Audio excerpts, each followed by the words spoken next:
Receita digital. Você está por dentro desse assunto? Aqui no Conexão Farmácia você vai aprender tudo sobre receita digital. Serão 2 vídeos sobre esse assunto que vem causando grande dúvida, muita curiosidade nos profissionais que trabalham no varejo farmacêutico. Portanto, fique até o final deste vídeo conosco que teremos uma surpresa para você aí no final.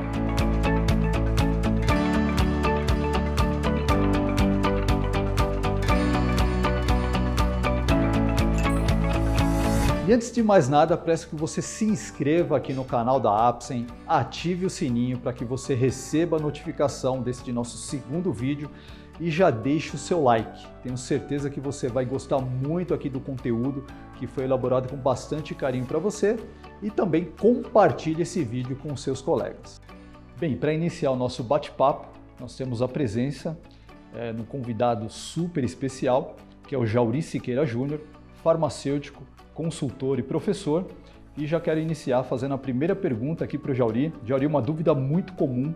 Qual que é a diferença, Jauri, entre receita digital e receita digitalizada? Perfeito, ótima pergunta, Marcelo. É uma dúvida muito comum entre todos os profissionais de saúde, especialmente os farmacêuticos, colaboradores que trabalham na farmácia. A receita digitalizada é a receita que a gente já conhecia até agora. É uma receita que pode ser uma foto, um escaneamento, uma print screen de uma tela. Ela pode ser uma receita que nasceu física, né? Agora, a receita digital, ela nasce eletrônica, permanece eletrônica, ou seja, ela tem um arquivo de um documento digital, como por exemplo um PDF, e ela segue os requisitos da lei, né, ética e sanitária, que diz que a receita, além do formato, ela tem que ter uma assinatura eletrônica padrão ICP Brasil, foi postulado pela medida provisória 2200 de 2001. Bacana, Jauri. O que é esse ICP Brasil? É um certificado isso, Jauri? Perfeito. ICP Brasil é a infraestrutura de chaves públicas brasileira que foi postulada pela medida provisória 2200 de 2001. É muito importante a gente ter em mente que existe todo um requisito legal para garantir a segurança, credibilidade das assinaturas digitais eletrônicas. Existe um padrão. Este padrão foi postulado pela medida provisória 2200. Não é exclusivo só para documentos de saúde. A assinatura eletrônica ela tem validade jurídica no Brasil, né? É irrepudiável, garante confidencialidade, criptografia e autenticidade. Muito importante uma característica, o não repúdio.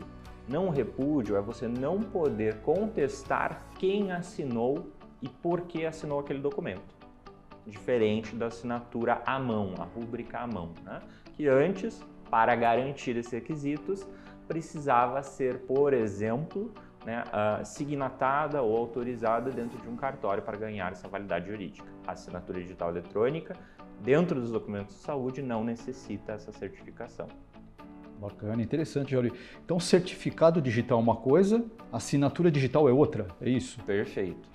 A assinatura digital ela é um produto da certificação, né, de todos os requisitos de saúde, de criptografia, de segurança, confidencialidade. Ele vai certificar a assinatura ou um documento em questão. E com relação ao farmacêutico, Jauri? O farmacêutico ele tem obrigatoriedade de ter a certificação, essa assinatura digital? Tem algum custo para ele? Como é que funciona isso para o profissional, para o farmacêutico? Perfeito. Bom, o farmacêutico ele não é obrigado, na matéria de lei postada até hoje, na data de hoje, a possuir uma assinatura eletrônica padrão ICP Brasil. Contudo, nas últimas postulações do Conselho Regional de Farmácia, Conselho Federal de Farmácia e o Conselho Federal de Medicina, se orienta, se recomenda que o profissional de saúde possua assinatura eletrônica certificada padrão ICP Brasil, porque nós caminhamos para uma evolução na qual as receitas digitais elas vão precisar ter a sua dispensação registrada. Ao contrário do que a gente vinha fazendo até agora, que era escrever à mão, assinar, carimbar as receitas físicas, nas assinaturas, nas receitas digitais, isso não vai ser possível.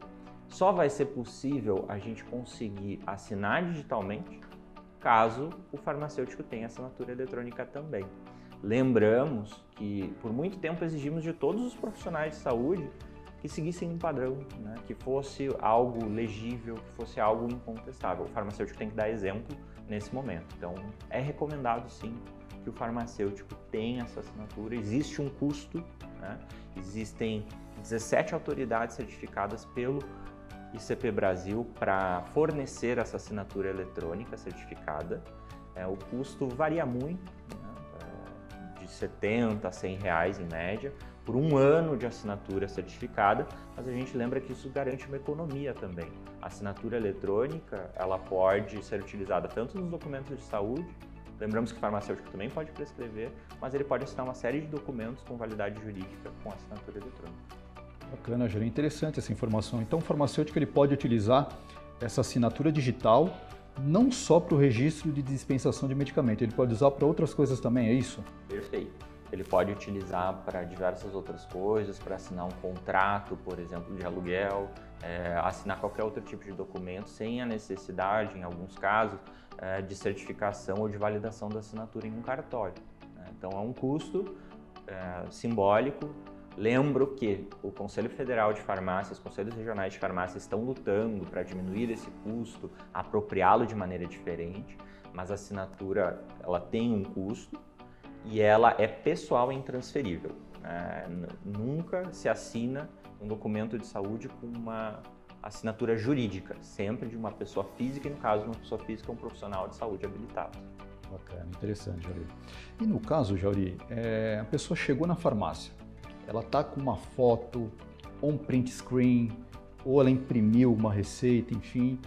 É possível fazer a dispensação no caso do medicamento? Ótima pergunta. É uma dúvida muito frequente. Hoje em dia, cada vez mais nós temos a receita digital, a prescrição eletrônica presente no dia a dia da farmácia e do balcão. E é comum que o paciente até se atrapalhe um pouco nesse momento. E nós, farmacêuticos capacitados, habilitados, temos que estar preparados para tirar essas dúvidas. É possível sim, contanto que o farmacêutico ou a equipe do balcão tenham acesso ao documento eletrônico. A primeira pergunta que uma equipe de balcão ou farmacêutico deve fazer a si mesma é: aonde está o meu PDF? Se está com uma foto, se está com uma print screen, se está com um QR Code, um link de acesso, tudo isso é um caminho, ou deveria ser um caminho para você conseguir adquirir, acessar esse PDF. Com o PDF em mãos, aí sim eu consigo passar por todos os processos de validação e de registro dessa dispensação dessa receita especial. Então, print screen, código, QR Code, token, tudo isso são caminhos para acessar. Eu preciso do PDF. Sem o PDF eu não consigo dispensar essa receita digital. Bacana, Jauri. A palavra-chave aqui é o PDF, então, né? Exato. Com certeza. Jauri, como é que fica a questão dos produtos controlados?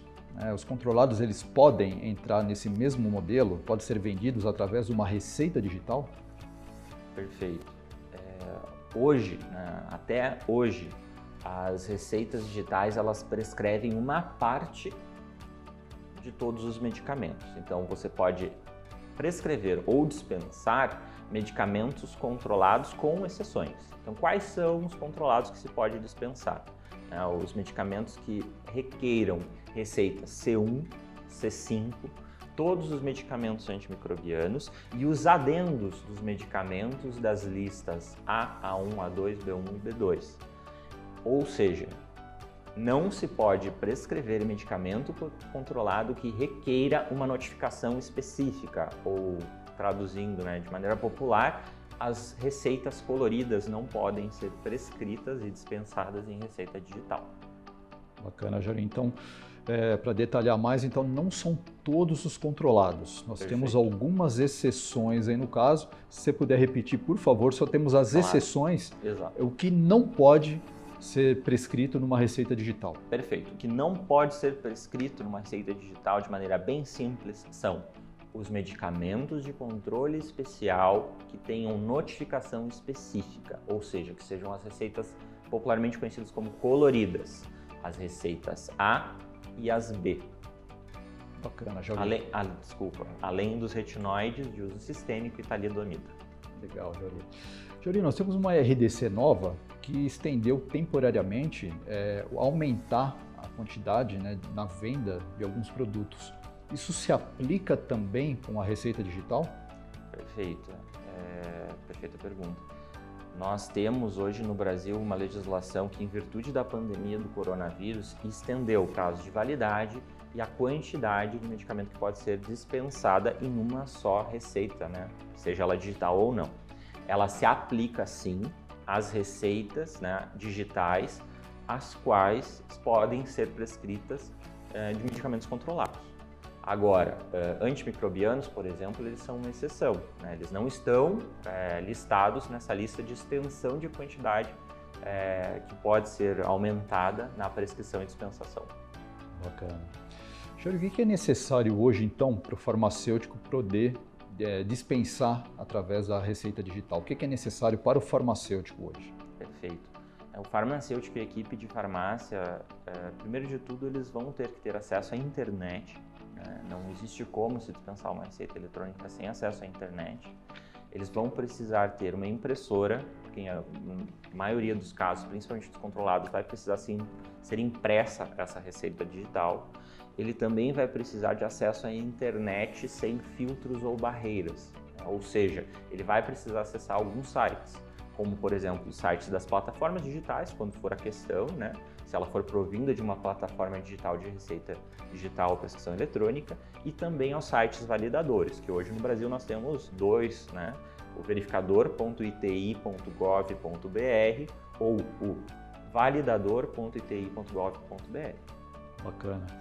Muito interessante essa parte dos validadores, Jauri.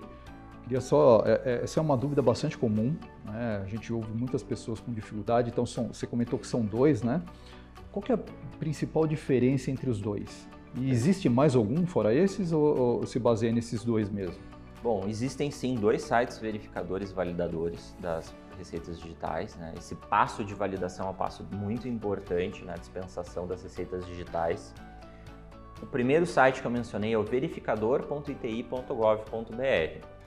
Esse site não é específico para documentos de saúde, é o site mais antigo, ele aceita qualquer tipo de documento não seguindo um padrão. Sendo um PDF, tendo assinatura eletrônica padrão ICP Brasil, você consegue fazer o upload desse arquivo e verificar. O que esse site vai verificar? São algumas coisas. Ele vai verificar se o arquivo está íntegro, se não sofreu tentativa de falsificação ou adulteração, se a assinatura eletrônica digital é válida, se ela ainda tem prazo de validade vigente, quem assinou, quando assinou, enfim, ele vai apresentar esse relatório específico. Pode ser utilizado para dispensar e verificar as receitas digitais? Sim, com certeza. É o site mais abrangente no momento.